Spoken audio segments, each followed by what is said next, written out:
un jeune pilote américain de 19 ans détenu en Antarctique après un vol non autorisé. Ethan Guo, 19 ans, a été arrêté en Antarctique après avoir atterri sans autorisation. Son vol faisait partie d'un défi de tour du monde. Enquête en cours. Il voulait marquer l'histoire de l'aviation, il risque désormais des poursuites internationales.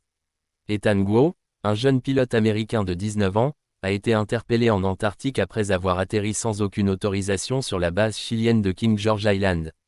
Son projet, survoler les 7 continents en solo, afin de récolter $1 million pour la recherche contre le cancer.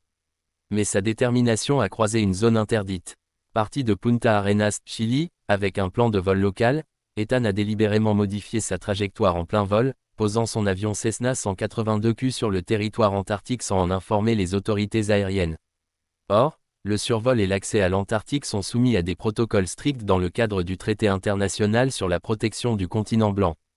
Comme l'a rappelé la Direction générale de l'aéronautique civile chilienne, DGAC, une telle incursion constitue une violation grave du droit aérien et des conventions internationales. Aucun plan de vol n'avait été approuvé pour cette destination. Selon les autorités, le jeune homme est actuellement retenu à la base antarctique, bloqué par les conditions météo qui rendent impossible son transfert immédiat vers le continent. Il ne sera pas autorisé à quitter le territoire chilien tant qu'une enquête complète n'aura pas été menée. Celle-ci pourrait durer jusqu'à 90 jours, période pendant laquelle le pilote risque des sanctions pénales, une amende, voire la suspension de son permis de vol. Ironie de la situation, ce vol faisait partie d'un projet caritatif. Ethan Guo s'était lancé dans un périple audacieux afin de soutenir la recherche contre le cancer, en hommage à un cousin malade.